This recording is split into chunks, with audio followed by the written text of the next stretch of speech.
Stadium is rocked. The All Blacks press forward with a driving run. White 5 for 3, it's good. A huge shot.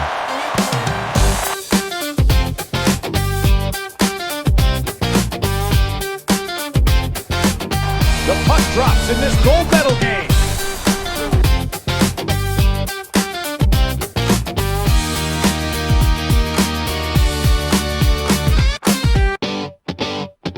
Mercedes boss Toto Wolff doubts Ferrari will be able to maintain their current scale of car development through the season against the constraints of Formula One budget cap, reckoning they should be running out of money soon. In tennis, Serena Williams suffered defeat to Maya Joint in a much anticipated return to Wimbledon following a 4-year absence after an epic battle on centre court. And in football, a trip to Azeteca Stadium awaits the Three Lions of England if they beat DR Congo tonight after Mexico strolled past Ecuador 2-0 to reach the last 16 of the World Cup. Kylian Mbappe Luton helped book France's place in the World Cup round of 16 by taking his tournament total to 6 goals in a slick 3-0 victory over Sweden, and Erling Braut Haaland scored an 86-minute winner to send Norway through a dramatic 2-1 win over Ivory Coast and set up a mouth-watering World Cup last 16 clash with the Seleção of Brazil. Of course, the stakes are high, the weather is mild, but then the tempo is heightened. As I say, welcome to Sports 360 right here on SEM Television. I'm that name, the voice you trust and that mayor you probably need. They call me Rex Patrick the Locker, that homeboy that's never at home. I look around 247-365. I'm your host and guide. So now we start off with Formula One, where Mercedes boss Toto Wolff is in the news. He doubts Ferrari will be able to maintain their current scale of car development through the season against the constraints of Formula One's budget cap, reckoning they should be running out of money soon. The opening months of Formula One's new regulation era has seen most teams introduce aerodynamic updates to their cars on almost a race-by-race basis, with larger packages regularly proving to have a clear impact on the pecking order. Ferrari are second to Mercedes in the Constructors' Championship after 8 races, with Lewis Hamilton's win at the Barcelona-Catalunya Grand Prix last month, the only time the Silver Arrows have been beaten on race day so far. Ferrari's strong performance in Barcelona was aided by their introduction of an 8-item aerodynamic upgrade package to their SF26 car. They brought 3 circuit-specific updated parts to the previous event in Monaco, and then 4 more revised items, including some practice test items, to last weekend's Austrian Grand Prix, where they experienced a more difficult race. Mercedes, by contrast, have introduced 4 car changes in total since their last big update at the Canadian Grand Prix 4 races ago, although continue to be the team to beat, with Ferrari, McLaren and of course Red Bull, who brought the biggest update to Austria and found sizable gains, all eager to catch up through in-season development.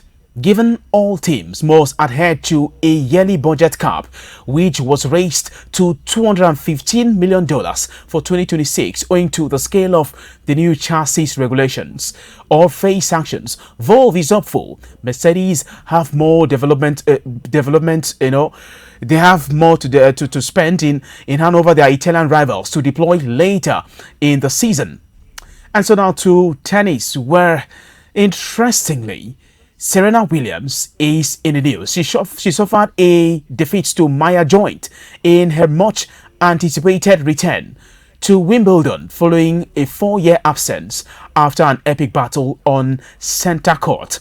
The 23-time Grand Slam champion stunned the world of tennis when she announced her return to the sport earlier this month. Last month at the age of 44, and there were faint hopes of a fairy tale victory in her favourite grass courts in West London when she avoided the big guns when the draw was made last week. And now she got into that one hoping to make it count. She showed flashes of brilliance against her 20-year-old opponent from Australia and dug deep to save a match point in the second set to force a decider.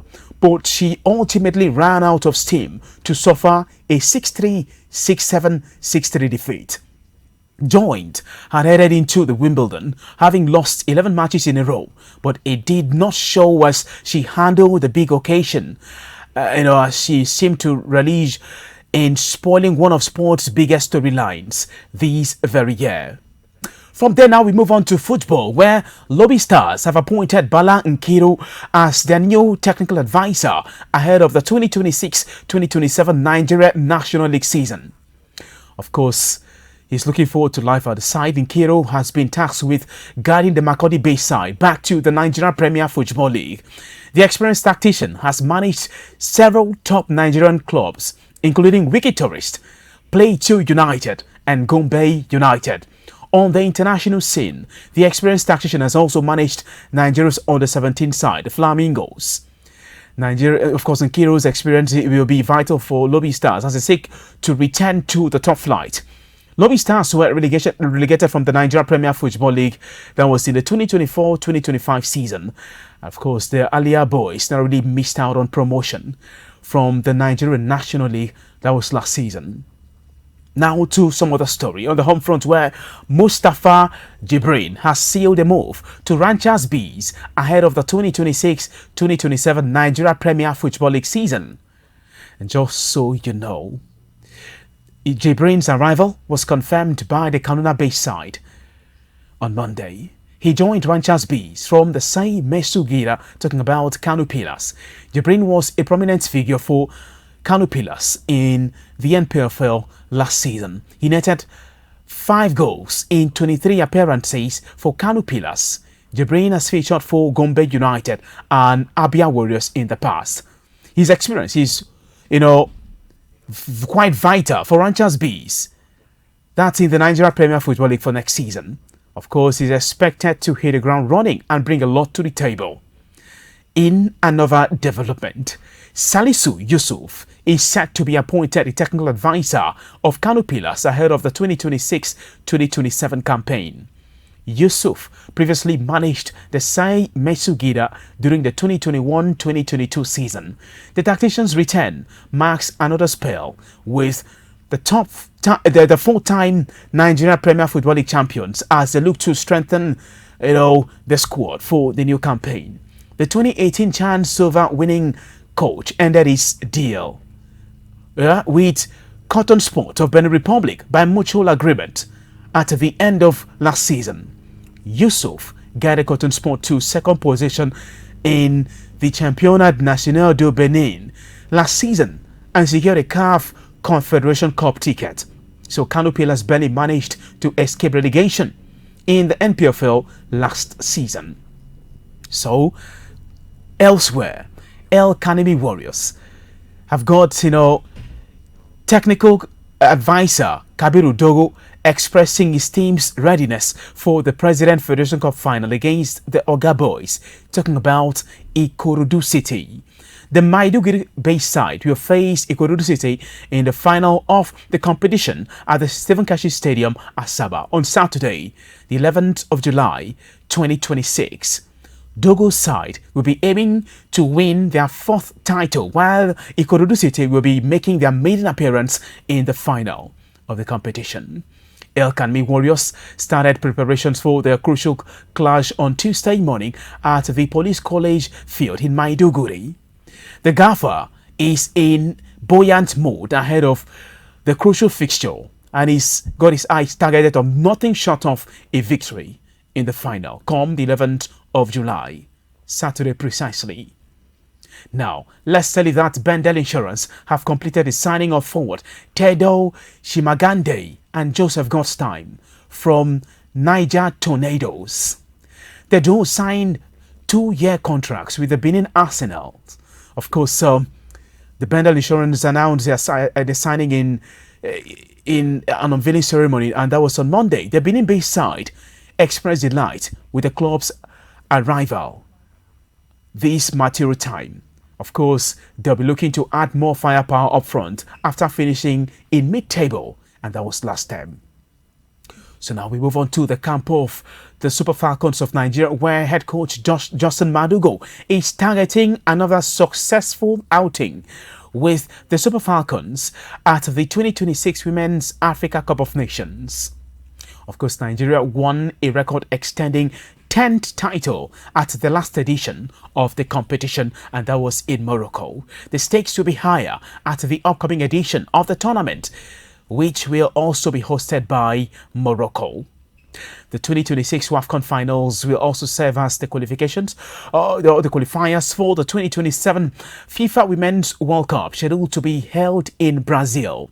Madugo says his team's objective is to qualify for the World Cup and also claim an 11th title. He said in his words, the next WAFCON will also serve as qualification for the 2027 FIFA Women's World Cup. So our priority will first be to ensure that we make it to the World Cup. The second goal is to defend the trophy and bring back, the title to Nigeria. Interesting times. From there now, let's move on to the ongoing FIFA World Cup in USA, Mexico and Canada, where a trip to Azeteca Stadium awaits the Three Lions of England if they beat DR Congo tonight, after Mexico strolled past Ecuador by 2-0 to stretch the last 16, or to move to the last 16 of the tournament. Interesting times for the side. Kickoff was delayed by an hour due to a severe thunderstorm sweeping across the Mexican capital. But once the skies cleared, it was Javier Aguirre's side who brought the storm, right there at that very venue. They rolled on by a deafening crowd. Of course, Mexico exploded out of the blocks with an intensity Ecuador simply could not live with.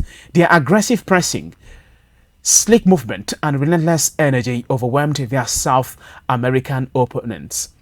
Olian Quino's side was sent clear, of course, down the left, and of course he was absolutely a good run, I tell you, into going into that very encounter. That was just in the 22nd minute of the game. But then Raul Jimenez deservedly got his goal before the interval after more sloppy play from Ecuador's defense. Quino's turned provider, squaring for veteran striker, to hammer home. Ecuador's response after the break lacked conviction as Mexico expertly, controlled possession, slow the tempo of the game when required, and really allowed opponents a meaningful route back into the contest.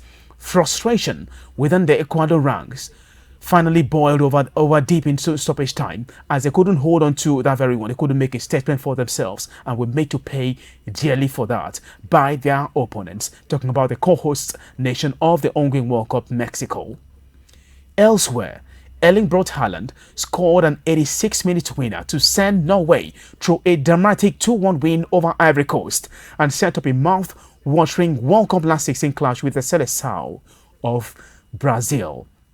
With a tense round of 32 game heading towards extra time, Norway's main man stepped up to the plate in Sander Berge's cross and earned Norway their first World Cup knockout stage win.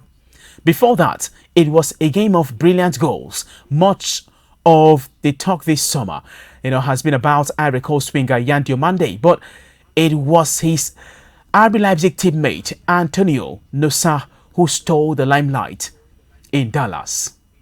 Nusa's calling effort put Norway in front against the run of play. The second half was better from Ivory Coast as it turned into the Amad Diallo show. The Manchester United winger came off the bench to stop Torbjørn Hagen from doubling Norway's lead by clearing off the line. 7 minutes later, he crashed in a stunning solo goal to give the African side hope in their World Cup knockout debut. But Erling Braut Haaland, a big lovable lump, came to the party as he always does. Of course, now Brazil and this side will get to meet for the most part, for what it's worth. Interesting times. Of course, we will look forward to what these two sides have got in store. But big shouts to Erling Braut Haaland, who has continued to score in bucket loads so far at the tournament. He's been absolutely remarkable. He's been the go-to man for the Norwegian side. But the question is, what's it like for the side going into the round of 16? Only time will tell. In another development, Kylian Mbappe Loton helped book France's place in the World Cup round of 16 by taking his tournament total to 6 goals in a slick 3-0 victory over Sweden. Of course, France's procession through the group stage, looked harmonious for their rivals, with Mbappe starring in a show that contained a support cast just as entertaining. In New Jersey, Michael Olise he proved to be the outstanding sidekick. Such momentum was impossible to contain for a Swedish side that had blown hot and cold before and during this tournament, unable to meet the standard required to cause the favourites any genuine problems. They managed just 2 efforts on target in a horribly one-sided tie. We Didier Deschamps' side back on the toss. Deschamps was absolutely remarkable. He was in between. He was right there to cheer the team and, of course, dish out some tactical, brilliance to the players as he came up tops at the end of it all. Of course, interesting times. He was back on the touchline following the passing of his mother. Mbappe rose highest to the elevated occasion, scoring either side of the break in a performance dripping class. It was an intense game. He sliced through Sweden's deficient defense to beat Jakob Zetterström for the opener in the first period, and of course linked with Michael Olise to score France's third late on, finishing off the move with a calling far post finish off the left, reminiscent of the great Thierry Henry. In between, Olise teed up Brandy Bacola, rumoured to be the subject of Liverpool and Arsenal's affections this very summer, and of course he lashed into the top corner to cap a display of devastating ruthlessness. It was quite an interesting encounter, with Kylian Mbappe now scoring 6 goals at the ongoing FIFA World Cup in USA, Mexico and Canada, thereby toppling Lionel Andres Messi Coutinho, who has scored so far 5 goals at the tournament. So Mbappe is looking to end the campaign on the note as the highest goal scorer of the tournament. But then he'll need to dig really deep and put up a great show. Continue on this very note. How far can he go? Would he eventually topple players such as Erling Braut Haaland and Lionel Messi when it comes to the Golden Boot at the FIFA World Cup 2026 in USA, Mexico and Canada? Now, just so you know, Ecuador became the latest country to be eliminated from the round of 32 stage of the World Cup, following that 2-0 defeat to co-host nation Mexico. Earlier this morning, 2 goals from Julian Quinones and Raul Jimenez were just enough to see them through. Of course, before the Ecuador game, France had knocked out Sweden from the World Cup round of 32 thanks to a 3-0 win. A brainstorm Kylian Mbappe Loton and Brandy Bacola ensured France defeated Sweden to progress to the round of 16. Ecuador and Sweden will now join Ivory Coast, Japan, Germany, South Africa and the Netherlands in exiting the World Cup tournament. Even more interestingly, co-host Mexico are the 7th country to make it into the round of 16 of the FIFA World Cup. Interesting times for what it's worth. Javier Aguirre achieved the feat by beating Ecuador by 2-0 this morning.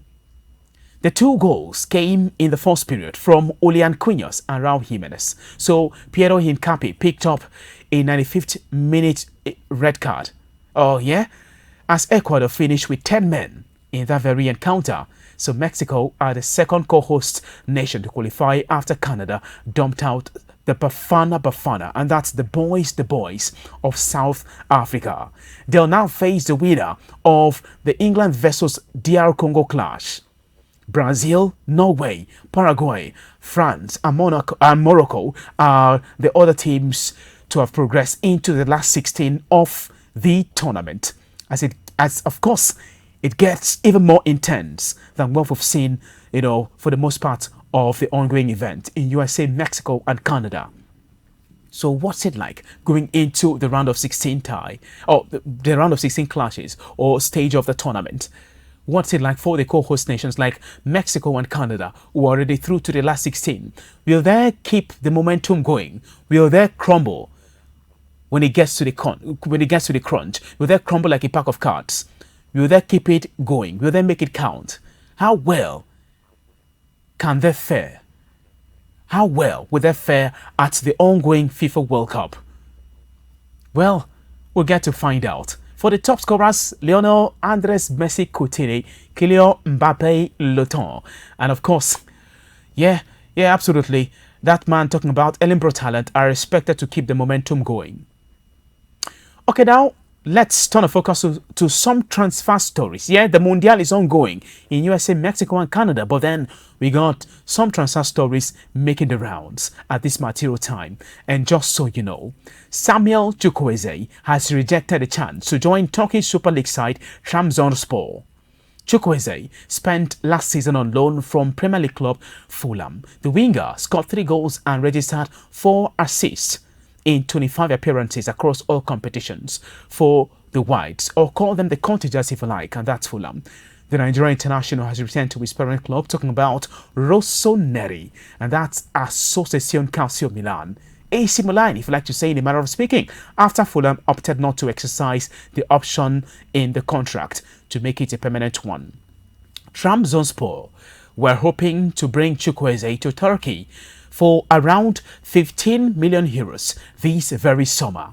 The 27-year-old has rejected the proposed move, preferring to remain at AC Milan as he awaits a decision on his role under new manager Ruben Amorim, according to what we've gathered.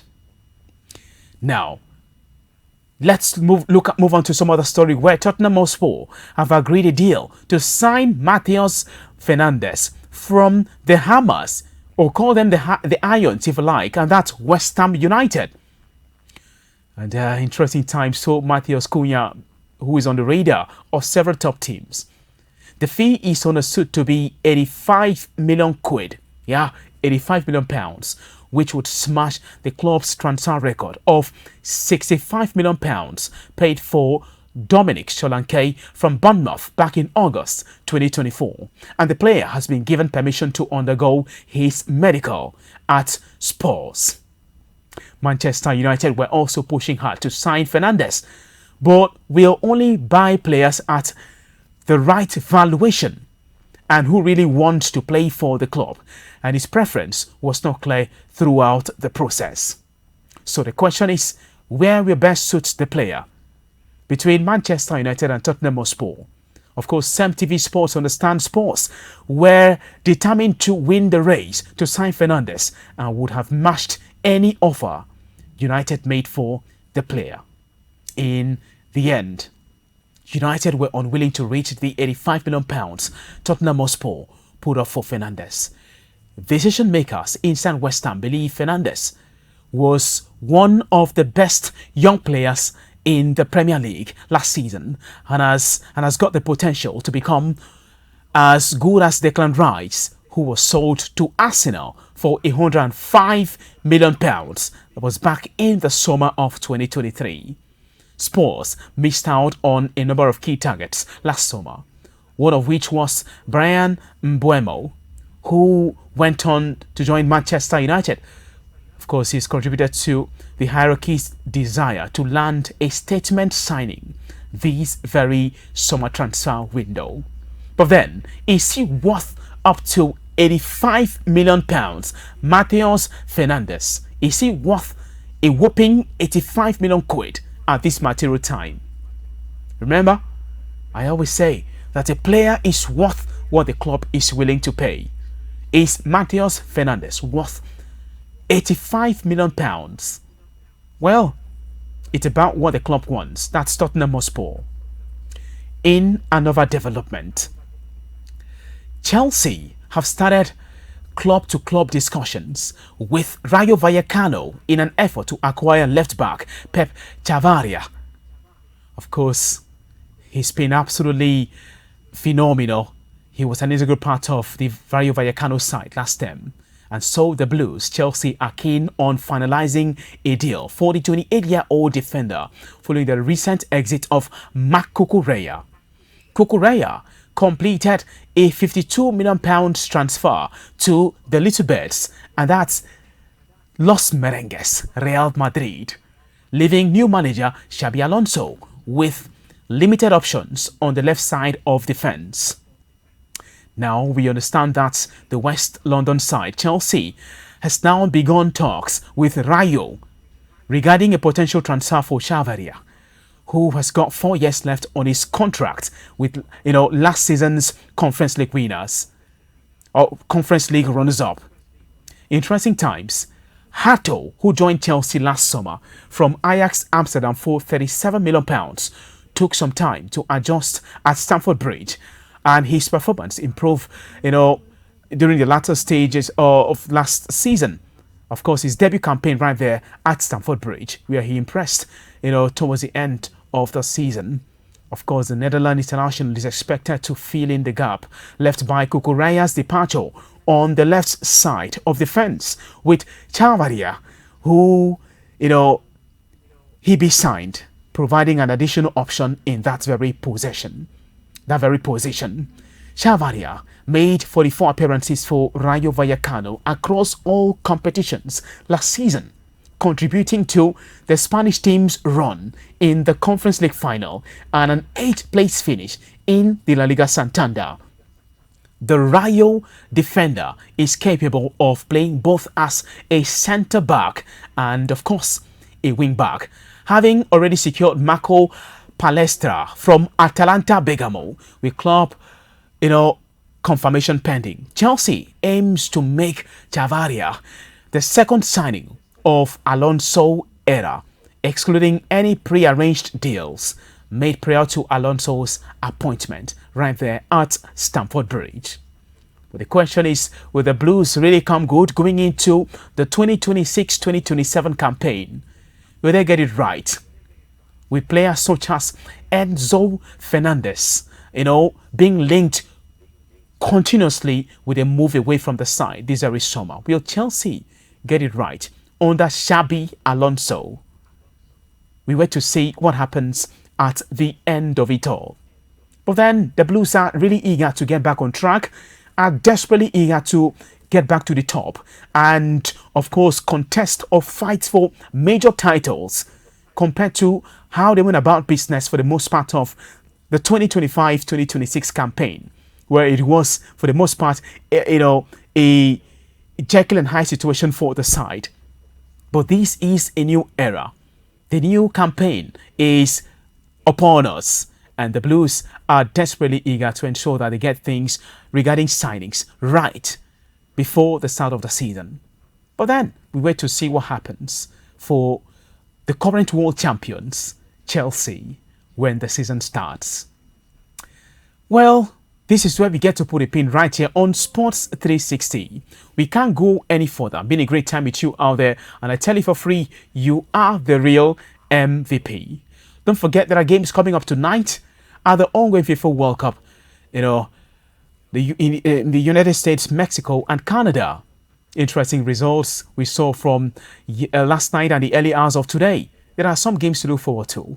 DR Congo against the Three Lions of England. An interesting fixture for what it's worth.